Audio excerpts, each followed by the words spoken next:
Good evening there, everybody. What is happening? Hopefully, you all are having a wonderful day today.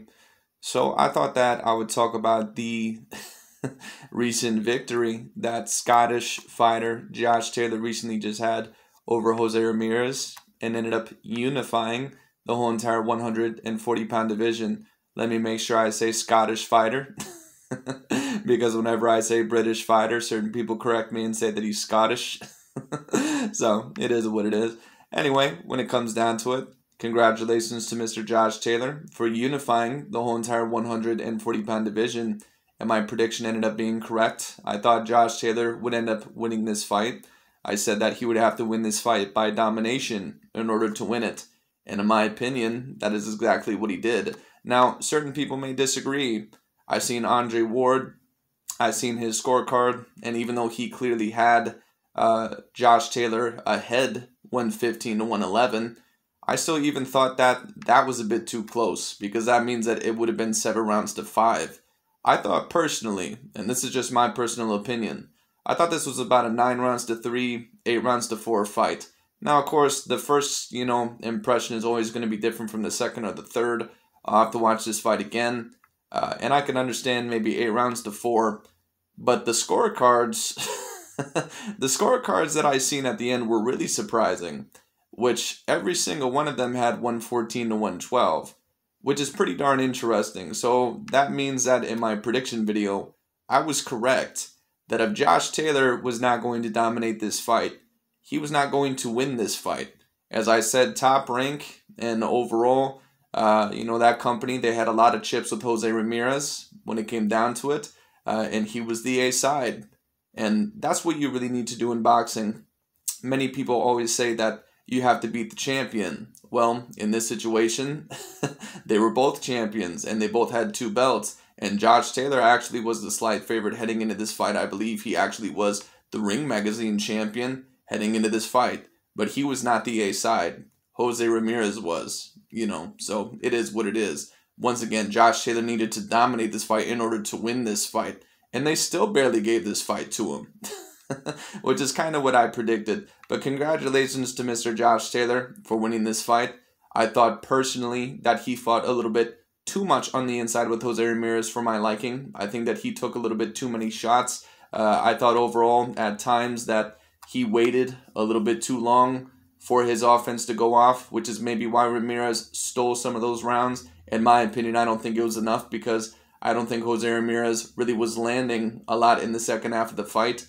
I thought Josh Taylor was landing the more clear and impactful punches, but there was a couple of times where maybe Ramirez rallied up. So, actually now that I look back at it, maybe 7 rounds to 5 could not be the worst scorecard, but personally I scored it at about 9 rounds to 3, 8 rounds to 4. That's personally what I scored it, but it is what it is. Either way, Josh Taylor very clearly won this fight, and let me also tell you this. There was a certain amount of people, that told me, or I've seen in certain videos, that were expecting Jose Ramirez to win by KO. And in the first part of this fight, Josh Taylor was hurt a couple of times. He was backed up a couple of times, and I thought that he was fighting too much up on the ropes. And I was saying, he's not fighting the smartest fight right now. When it comes down to it, he cannot continue to fight on the ropes. But then I believe it was in the 6th round, because the first 5 rounds, you could have had it 3 rounds to 2 either way. I think I had it 3 rounds to 2 Josh Taylor, but if you would have had it 3 rounds to 2 for Jose Ramirez, I have no problem with that.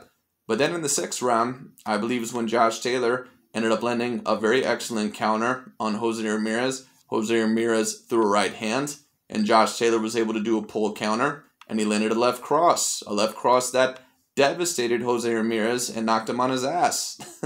It actually looked like Jose Ramirez was going to get knocked out in this fight a couple of times when it came down to it. In fact, I believe that he's actually very lucky that Josh Taylor did not put on the gas a little bit more, because I think Josh Taylor maybe could have went for the knockout in this fight.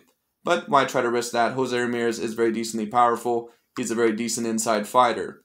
But one weakness that Jose Ramirez does have, not only does he have a weakness in his defensive game, when it comes down to it, he also cannot fight very well going backwards. So when Josh Taylor was able to push him back and was able to hurt him with certain punches, when Jose Ramirez was on the back foot, he had a very difficult time trying to get Josh Taylor off of him. But it is what it is. Anyways, Josh Taylor did a very, decent job in this fight. I thought it was going to be a little bit more competitive. Some people would say that it was very competitive. I don't think that it was as competitive as the judges scored, but it is what it is. Either way, the rightful man won when it comes down to it. And Josh Taylor, in my opinion, was already a top 10 pound-for-pound fighter before he ended up even beating Jose Ramirez. Now, there's certain people that, they try to argue that he's a top 5 pound-for-pound fighter. No, I've never seen Josh Taylor as a top 5 pound-for-pound fighter. Even if you were going to argue his skill set, he still would not be a top 5 pound-for-pound fighter. And certain people overall may disagree. Josh Taylor showed a certain amount of holes in his game in this fight. And even though Josh Taylor did win this fight, I would not say that this was an A-plus performance, even with the caliber of an opponent that he fought. Because Jose Ramirez, in my opinion, is an A-grade fighter. Josh Taylor showed a certain amount of holes, in my opinion, in his game. Like I said, it would not be the best idea to try and get in a firefight with Jose Ramirez. And there was a couple of times where Jose Ramirez was able to land certain punches or take advantage when Josh Taylor tried to get in a firefight with him a little bit too much when it came down to it. So it is what it is. Josh Taylor needs to be careful with certain future opponents, especially tougher and stronger opponents on the inside. He cannot always try to outmuscle these guys. He needs to move at certain angles when it comes down to it. Because if he moves up to welterweight, and if he faces a Sean Porter, or if he faces a Danny Garcia, should Danny Garcia remain at 147, if he gets hit by these dudes, I guarantee you, they're going to hit a lot different than a Jose Ramirez or a Regis Prograis. Or I'm not going to say a lot different, but there is going to be a power difference. So he needs to tighten up his skill set a little bit. He needs to keep his hands up a little bit more. As I said for Jose Ramirez, he should throw the left hook a decent amount in this fight. He should double jab. He should triple jab. I didn't see Jose Ramirez. I also really didn't see Josh Taylor double or triple jab in this fight. I was a little bit disappointed from both fighters on that when it came down to it. But Josh Taylor, he did counter very well in this fight. But sometimes I thought that he was actually waiting on Jose Ramirez's attacks so he could counter. I thought that he was waiting a little bit too much when there was clear rounds. Maybe he was just tired, I don't know. But there were certain rounds overall where I thought very clearly that he could have really overtaken Ramirez, and maybe he could have even gotten the stoppage had he really put on the gas. But he just really never did in the second half of the fight. But I thought that he clearly won the fight. Once again, 114 to 112. The judges were actually going to score this fight a draw had Josh Taylor not got those 2 knockdowns when it came down to it, which is absolutely ridiculous. And that second knockdown that he got, I can't remember what round it was in. I can't remember if it was in the 7th round, the 8th round. I can't remember what round it was in. I thought Jose Ramirez was going to be done there.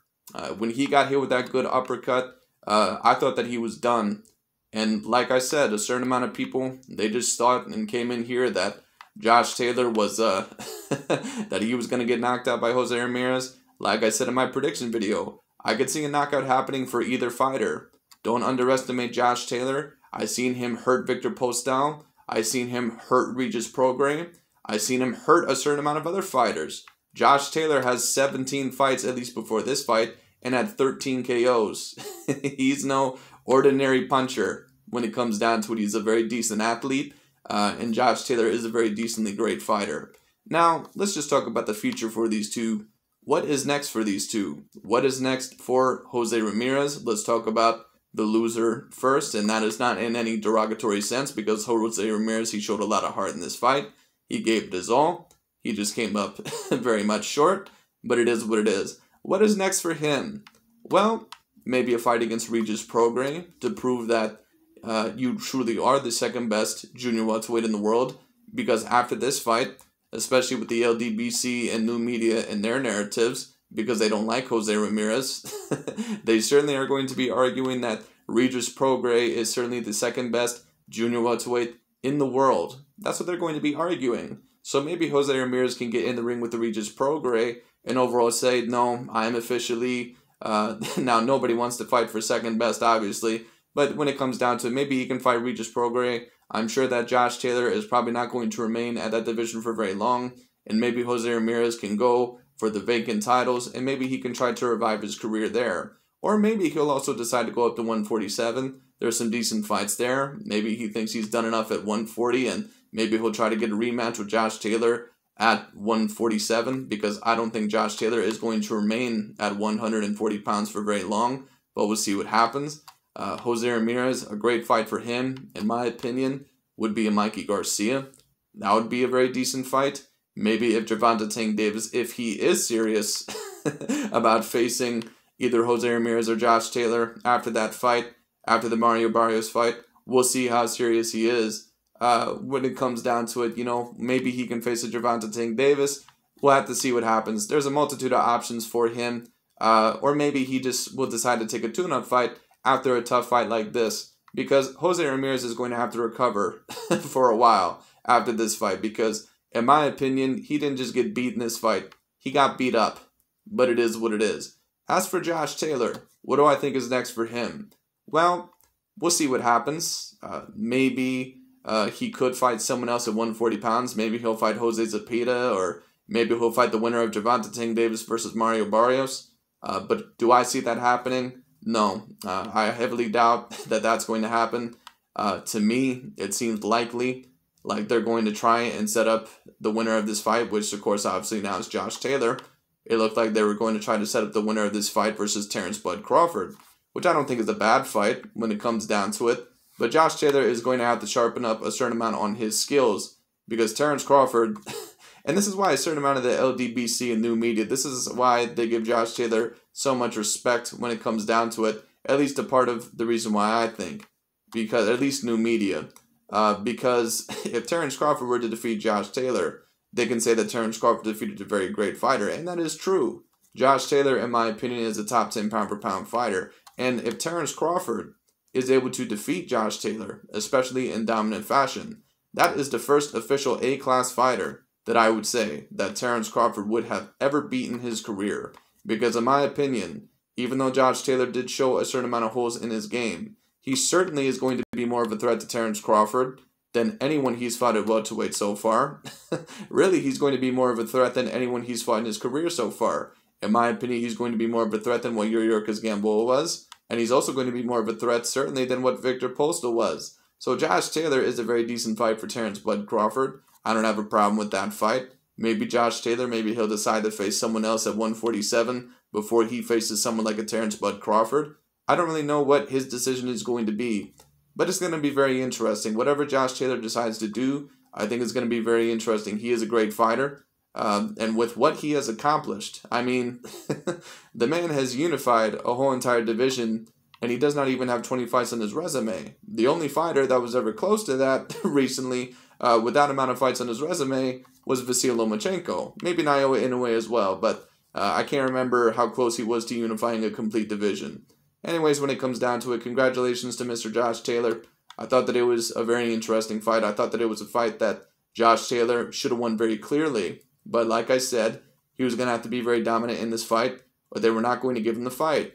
And luckily for Josh Taylor, he was able to score some knockdowns that were devastating for Jose Ramirez, and that he was never ever truly able to recover from. And Josh Taylor was basically able to take over the complete second half of the fight. Once again, I scored this 9-3. I'll have to rewatch it when it comes down to it, but overall the right man won. So congratulations to Josh Taylor for becoming one of the unified champions in all of boxing as of recently. He now joins Alexander Usyk, Terrence Crawford, and probably soon to be Jermell Charlo. So we'll see what happens, and there might be one champion that I'm missing there that recently unified, but I can't think of another one. Also, probably soon to be Canelo Alvarez, because I will predict him to beat Caleb Plant should that fight happen, even though I think that that's a tremendous fight for Canelo, so we'll see what happens. But anyways, that's really about it for today. Thanks so much for watching. Might talk a little bit more on it if I hear any more news, but we'll see what happens. Thank you so much for watching. I'll talk to you all later.